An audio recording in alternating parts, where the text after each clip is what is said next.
నాలుగవ రోజు ఏపీ శాసన మండలి సమావేశాలు ప్రారంభమవగా ఫీజు రియంబర్స్మెంట్ పై వైసీపీ సభ్యులు వాయిదా తీర్మానం ప్రవేశపెట్టారు. ఈ వాయిదా తీర్మానాన్ని చైర్మన్ తిరస్కరించడంతో వైసీపీ సభ్యుడైన బొత్స సత్యనారాయణ అసంతృప్తి వ్యక్తం చేశారు. మంత్రి నారా లోకేష్ దీనిపై చర్చించేందుకు సిద్ధంగా లేరని విమర్శించారు. బొత్స సత్యనారాయణ వ్యాఖ్యలపై స్పందించిన మంత్రి నారా లోకేష్ గత ప్రభుత్వం ఫీజు రియంబర్స్మెంట్ లో 4,000 కోట్ల బకాయిలు ఉంచిందన్నారు. దీనిపై చర్చించాలని ఇప్పుడు అడుగుతున్న బొత్స బీఎస్సీ మీటింగ్ లో ఈ అంశాన్ని ఎందుకు ప్రస్తావించలేదని ప్రశ్నించారు. తనను డిక్టేట్ చేయడం సరికాదన్నారు. మరోవైపు దీనిపై స్పందించిన మండలి చైర్మన్ వాయిదా తీర్మానాన్ని తిరస్కరించాక చర్చ ఉండదని స్పష్టం చేశారు. కాగా తాము బకాయిలు పెట్టామన్న దానిలో వాస్తవం లేదన్న బొత్స సభలో మంత్రి లోకేష్ మాటలు సరిగ్గా లేవని విమర్శించారు. మంత్రి గారు చెప్తున్నప్పుడు అదే పారిశుద్ధ్య కార్మికులుగా మళ్ళీ తిరిగి వారు రీకన్సిడర్ చేసుకొని చెప్పారు. It's okay, fine. దాంట్లో there is no dispute, there is no clarity, there is no issue. రెండో విషయంకి వస్తేప్పటికి వారు చెప్పినంతలోనూ ఎప్పుడు ఇచ్చి దగ్గర 2 నెలలు ప్రోగ్రామ్ స్టార్ట్ అయ్యి 2 months అయింది. 2 months అయింది.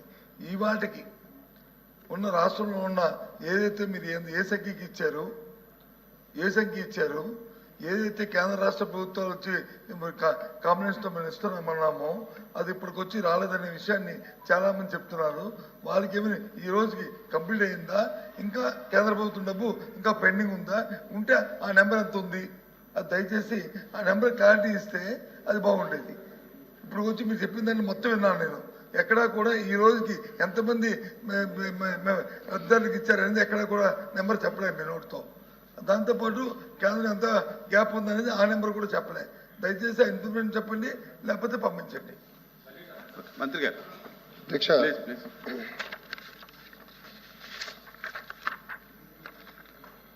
అధ్యక్ష, తల్లికి వందనం జియో 26 అధ్యక్ష 12/6/2025లో పేజ్ నంబర్ 4 అధ్యక్ష హౌస్లో సబ్మిట్ చేస్తున్నా.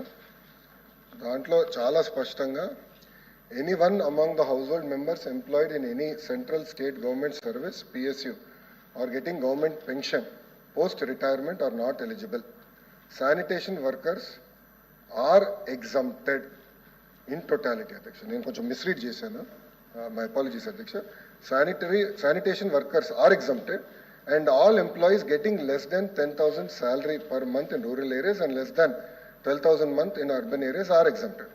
శానిటేషన్ వర్కర్స్ కి 100% ఎగ్జంప్షన్ ఇచ్చారు అధ్యక్ష. జియో మీకు ఇప్పుడే ఉన్నప్పుడు దానికి 12,000 10,000 అనే అదర్ ఎంప్లాయీస్ అధ్యక్ష, అదర్ ఎంప్లాయీస్ అధ్యక్ష. ఇది ఇప్పుడు నేను హౌస్ కి ఇస్తాను. అదేవిధంగా అధ్యక్ష, గౌరవ ఎల్ఓపి గారు అడిగారు అధ్యక్ష, కేంద్ర ప్రభుత్వ ఎగ్జాక్ట్ నంబర్స్ నా దగ్గర లేదు అధ్యక్ష. దాని గురించి నేను ఎల్ఓపి గారు పంపిస్తాను. కేంద్ర ప్రభుత్వం నుంచి రావాల్సిన నిధులని వచ్చేసినాయి అధ్యక్ష. ఇప్పుడు అధ్యక్ష మేము ఒకటి డిస్కషన్ చేస్తున్నాం, ఫైనాన్స్ మంత్రి గారు కూడా ఉన్నారు. ఆశా వర్కర్సు, అంగన్వాడీ వర్కర్సు వచ్చి నన్ను కలిశారు అధ్యక్ష. అది కూడా మమ్మల్ని కూడా ఎగ్జామ్ చేయమని వాళ్ళు కోరుతాం జరిగింది అధ్యక్ష. మేము తప్పనిసరిగా అది క్యాబినెట్లో డిస్కస్ చేసి తగిన నిర్ణయం మేము తీసుకుంటాం. ఓకే.